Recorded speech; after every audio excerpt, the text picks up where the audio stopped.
And I feel like, I could for sure be wrong, but it feels like to me that we're going to be moving away from this smartphone based system because it makes no sense at all. And it's going to be more a bad about interface. Yeah. Like, you mean it's a bad interface? Like it's both a bad system because it's kind of toxic and it's just occupying your focus and your attention, but also it's not a good interface to the technology and the information. Yeah, and I think that's going to be, it's not going to be because it's toxic that it goes away. I think it's going to go away because it's more convenient, or different types of systems are going to be built. When you think about like what AI, I think it's going to be like Apple tries to do this with like my phone is kind of like the operating system on my laptop, but not really.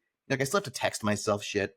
And I think it's going to be kind of like you have this AI consciousness, quote unquote, that's kind of like with you, and it knows, kind of like the movie Her, basically, where it could be on a smartphone thing, it could be on a laptop thing, it could be on some glasses, but it's all the same everywhere, and it knows all the same shit, and it will deliver you what you need and want in the way that makes sense for that form factor, and it'll just know.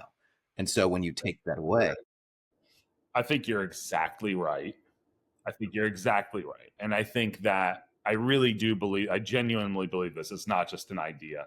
I genuinely believe that you will interact more and on a deeper level, probably, with your personal AI, that it will become almost like an extension of your soul or your personality, and you're going to want to have it locked the fuck up.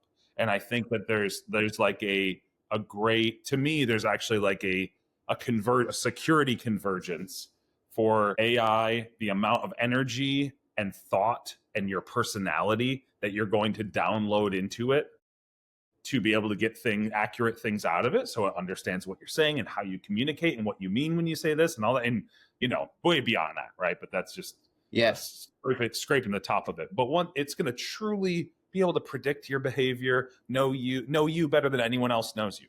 No one know you better than anyone else can know you.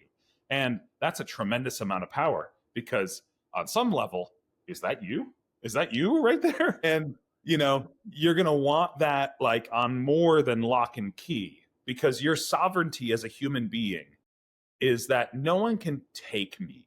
I have me. I can take this life. I can live this life. I can maximize this life. I can minimize this life. But the one thing I have agency over is me. And then you're going to be putting this into this, into the cloud or into this storage to be acted upon through a model.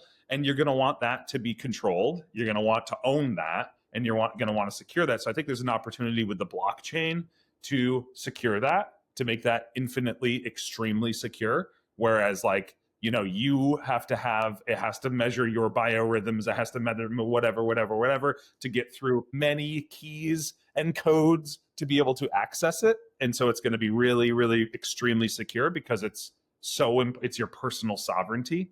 But I also think it's going to be extremely important, because I don't think that screens are the future. I don't think screens, frankly, are the future at all. I think that like there could be an opportunity for robotics to add on top of this to enable us in much more ways than just they have done in 2 dimensions on screens. They've given us information, they've compiled information, they've stored it for us, they've analyzed it, they can turn it into other things now for us through AI. But the real magic is when they can, actually do our laundry so we can focus on other things, like physically actually do our laundry and do it the way that we like it.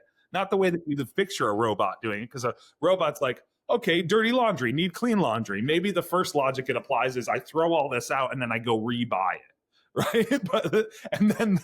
But it's like, then the second logic is, oh no, he actually wants me to operate the washing device thing.